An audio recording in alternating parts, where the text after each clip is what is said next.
रिंकू, हाँ जी। ये देख। आगे तो चले।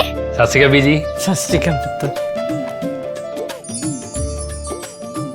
अब साफ दिखाई दे रहा है बीजी।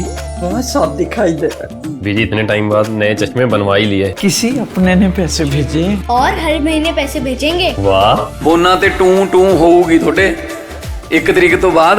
ਇਹ ਤੁਹਾਡੇ ਪੈਸੇ ਨੇ, ਇਹਦੇ ਨਾਲ ਕੋਈ ਅਮੀਰ ਨਹੀਂ ਹੋ ਜਾਣਾ ਤੁਸੀਂ।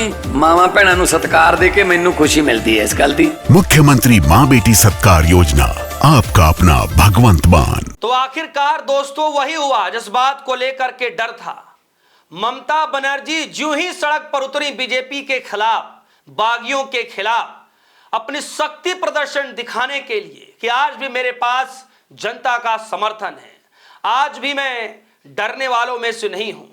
चाहे लाख मुझे परमिशन ना मिले, चाहे लाख मुझे परेशान करने की कोशिश की जाए, चाहे लाख मेरे सांसदों कार्यकर्ताओं को ऊपर अंडे फेंक दिए जाए, लेकिन इसके बावजूद भी सांसद टूट के चले जाएं, विधायक अलग गुट बना लें, फिर भी मैं लड़ करके दिखाऊंगी। दोस्तों, ममता बनर्जी इधर सड़क पर उतर ही रही हैं कि दूसरी तरफ बौखलाई बीजेपी ने ईडी की कार्रवाई शुरू कर दी। जी हां, ईडी की कार्रवाई शुरू हो गई और टीएमसी के खातों में लगभग 440 करोड़ रुपए हैं। उस बैंक खाते को फ्रीज कर दिया गया।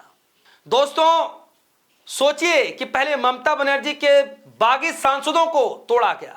आप सबको पता है कि किस तरीके से बागी सांसदों की किसके घर पर मीटिंग हुई। बीजेपी के मोदी जी के, अमित शाह जी के सबसे बड़ी करीबी नेता, वही नेता जिनके इस वक्त खबर चल रही है कि रातों रात बड़े बदलाव किए गए, कई बड़े लोगों को जो है बर्खास्त कर दिया गया, दूसरे जगह पर भेज दिया गया।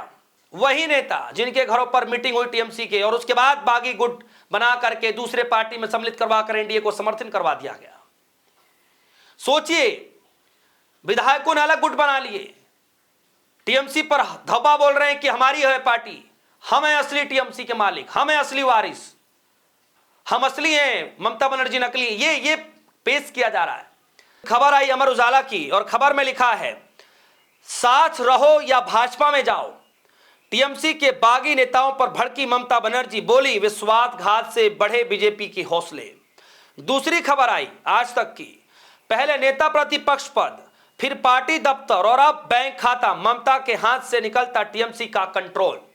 यानी कि पहले बागी गुट अलग हो गए, सांसद अलग हो गए, विधायक अलग हो गए, उसके बाद पूरी पार्टी पर कब्जे की खबर, उसके बाद पार्टी दफ्तर पर कब्जे की खबर, और अब पार्टी फंड पर ईडी की रेड।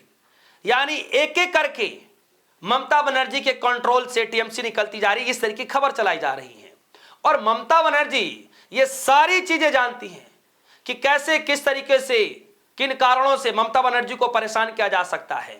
और ये जब सब कुछ चल रहा है, ममता बनर्जी सब कुछ अपने आंखों से देख रही हैं, तब उनको सामने आकर के कहना पड़ रहा है कि या तो बागी गुट सुधर जाओ, या तो तुम इस पाले में रहो, यानी मेरे पाले में रहो, या तो डायरेक्ट खुलकर सामने आओ और बीजेपी के पाले में चले जाओ, क्योंकि तुम्हारे विश्वासघात की वजह से बीजेपी के हाथ बंगाल के अंदर मजबूत हुए हैं।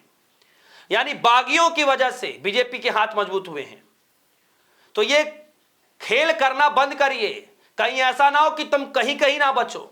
बेहतर यह है कि सामने निकल कर आओ, चेहरा सामने दिखाओ और डायरेक्ट बीजेपी में ज्वाइन कर लो, वो आपके लिए ज्यादा फायदेमंद होगा। खबर अमर उजाला की खबर में लिखा, ममता बनर्जी कह रही हैं जो खेल खेल रहे हैं वो मन बना लें, या तो टीएमसी के साथ रहें या सीधे भाजपा में जाएं, बीच नदी में ना रहें, नहीं तो दोनों किनारे खो देंगे। गद्दारों ने भाजपा के हाथ मजबूत किए हैं। और ये कहने वाली बात थोड़ी ना है दोस्तों, आप सभी जानते हैं कि किस तरीके से बागी सांसद किस तरीके से मीटिंग करते हैं उस बड़े नेता के पास, जिनकी बड़ी चलती है। मोदी जी के बाद अमित शाह जी का नंबर आता है, लेकिन एक ऐसे नेता भी हैं जो मोदी जी अमित शाह के लेवल का नेता समझते हैं। उस नेता के घर मीटिंग होती है और उस मीटिंग के बाद पूरा खेल बदलता है। फिर ये 20 बागी सांसद एक ऐसी पार्टी में जाते हैं जिस पार्टी को लेकर के किसी को जिक्र भी नहीं होता है, किसी ने सुना भी नहीं, किसी ने देखा नहीं, उसमें जाते हैं और उसके बाद एनडीए को समर्थन करते हैं। पूरा खेल नए तरीके से। और अब ममता बनर्जी साफ तौर पर कह रही हैं कि कुछ भी करना हो कर लो, इधर रहो उधर रहो, लेकिन खुलकर बीजेपी ज्वाइन कर लो। विश्वासघात टीएमसी के साथ करने की जरूरत नहीं है। कहीं ऐसा ना हो कि आप किसी पाले में ही ना रह जाए। गद्दारों ने बीजेपी के हाथ मजबूत किए। गद्दार कौन है? ममता बनर्जी की नजरों में वो हैं जिन्होंने ममता बनर्जी के साथ गद्दारी की और दूसरे पार्टी में जाके शामिल हो गए। वो लोग हैं जिनको ममता बनर्जी ने बनाया। ममता बनर्जी की टीएमसी पार्टी ने इनको नेता बनाया, इनको सांसद बनाया, इनको मंत्रालय दिए। आज वो लोग ममता बनर्जी का साथ छोड़ रहे हैं। खबर में लिखा है, पश्चिम बंगाल के पूर्व मुख्यमंत्री ममता बनर्जी ने अपनी पार्टी के बागी नेताओं पर हमला बोला है। उन्होंने साफ लहजे में कहा कि ये जो लोग तृणमूल कांग्रेस टीएमसी के साथ रहें या फिर खुले तौर पर भाजपा में शामिल हो जाएं। ममता बनर्जी ने बागी नेताओं के बीच नदी में न रहने की चेतावनी दी।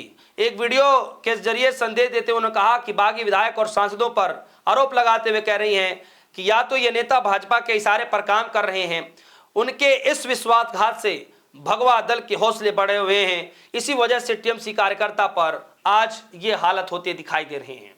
उसके बाद दोस्तों खबर आई आज तक की। अब ईडी की रेड पड़ रही है जिसमें 440 करोड़ रुपए फ्रीज कर दिए गए।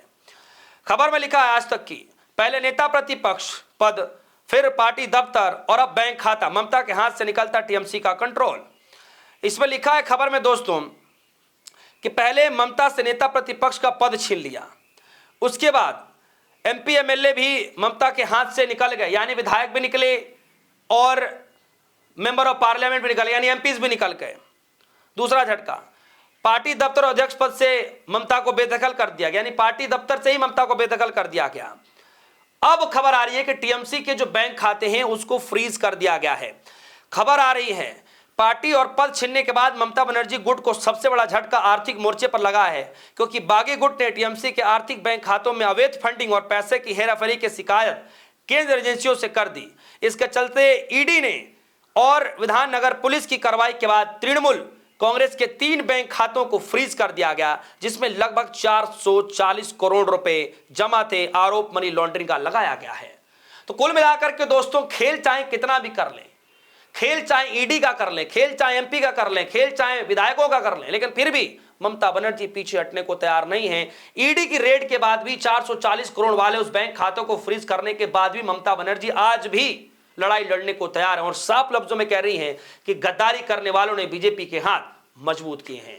तो दोस्तों इस खबर को लेकर आपकी क्या राय है, वीडियो कमेंट सेक्शन में जाएगा, अपनी राय रखिएगा। फिलहाल के लिए दीजिए इजाजत, देखते रहिए न्यूज़। धन्यवाद।